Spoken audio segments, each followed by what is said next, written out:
welcome back to Auto Repair, guys. Thank you guys for watching and subscribing to the channel. What we'll be doing, guys, today will relate to any car. We'll show you guys where your blower motor fan is located, how to remove it and how to replace it. What is a blower motor fan, guys? Okay, the blower motor fan is the one when you turn your heater or your AC, the fan on high. Usually, you may have like 4 positions or even more. It blows air through the vents. Okay, that air, guys, is pushed by the blower motor fan. So we'll show you guys where it's located and how to replace one. If that fan doesn't work, okay, you will get no air out of the vents. We'll demonstrate on a Mazda, but 95% of the vehicles, guys, that blower motor fan is located there. So stay with us, that's what we'll be doing. In the meantime, quick introduction, guys. We'll have more than 200 videos on every car we get at the shop because our mission is to save you guys as much money as we can.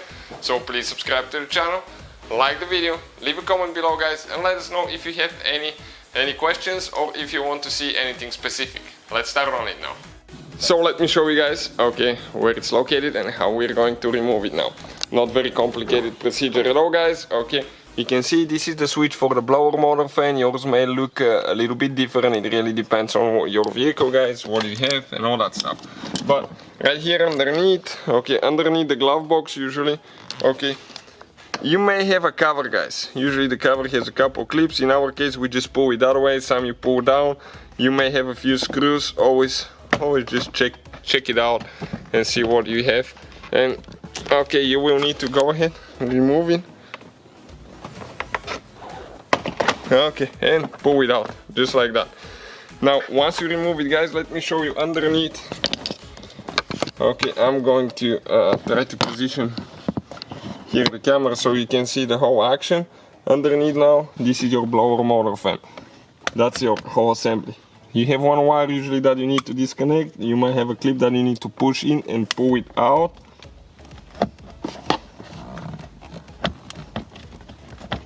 Okay, just like that. After that, guys, usually you have 3 screws that you need to remove. And one of them is, in most cases, super inconvenient, guys. It's usually the one towards the back side. So usually a short screwdriver works really good there. Okay, one is out. Now I have one more, okay, right here.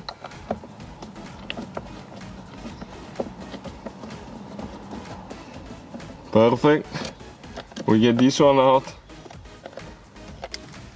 And now, guys, okay, we're working on the third one right here.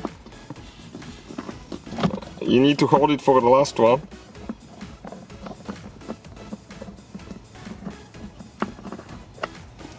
And you can pull it out. You can see just like that. Now grab it and pull it out. You might have some leaves inside, depending if you replace your cabin air filter, if you have one, and all that stuff. That's how you guys remove it. Okay, you have only 2 wires, you can see, positive and negative, so you can test it if you need to, but you have to be extremely careful because that thing, okay, spins super fast, guys. So I would recommend to test it. There is a computer that you can test it with, which is safer, and the way it's installed on the vehicle. So thank you for watching, guys. Please subscribe to the channel for more videos and see you guys next time.